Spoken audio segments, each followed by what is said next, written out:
My favorite writers during this period would all have been hunting writers: Elmer Keith, Jack O'Connor, and the big game expert, Colonel Townsend Whelan.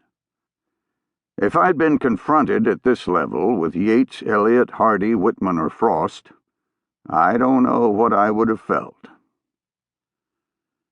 If we exempt boys' books, hunting books, and the occasional Mickey Spillane paperback, my real reading life may be said to have begun when I entered the Rice Institute, as it was then called, in the fall of 1954.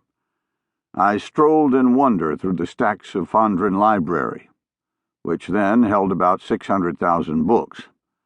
I took freshman English under Professor Will Dowden, who had us read the love song of J. Alfred Prufrock, which, at a stroke, blotted out all the poetry I'd read in high school except maybe Keats.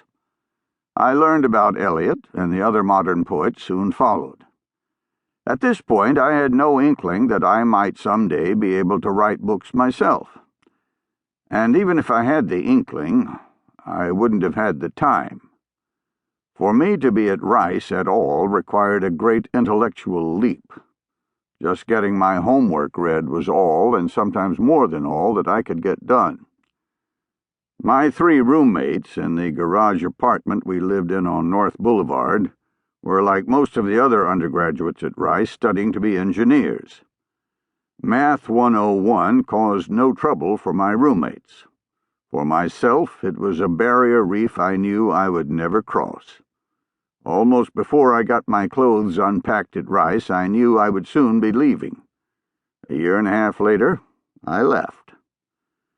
During the year and a half I was at Rice on my first pass, I didn't have time to check many books out of Fondren, but the one that made the biggest impression on me was the Italian polymath Mario Praz's The Romantic Agony, his study of literary decadence, mostly 19th century.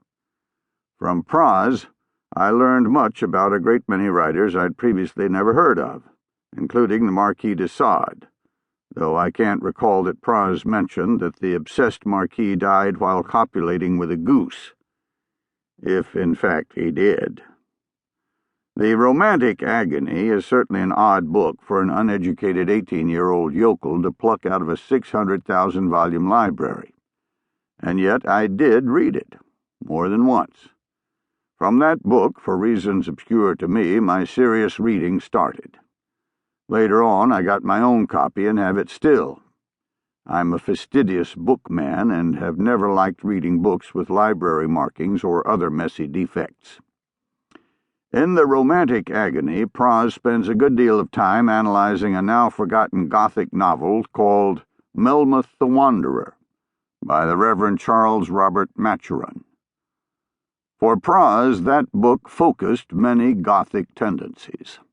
I soon found out that Rice had a copy, but it was in the rare book room, and being a mere freshman, I doubted that the librarians would allow me in this sanctuary.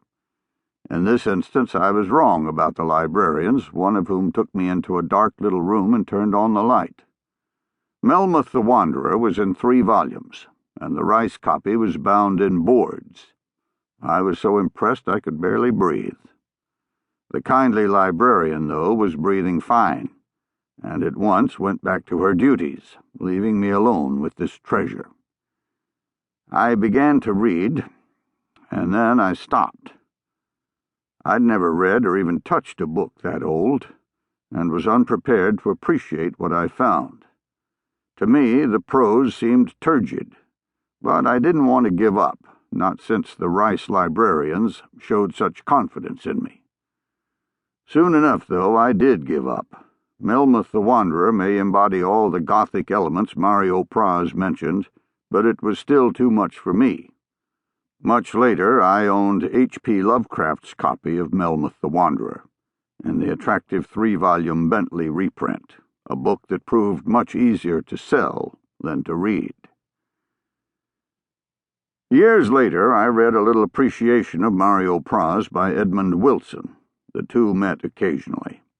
From Wilson, I gathered that Praz was a great historian of furniture whose Rome apartment was packed with goodies. I think it may have been Praz who turned Wilson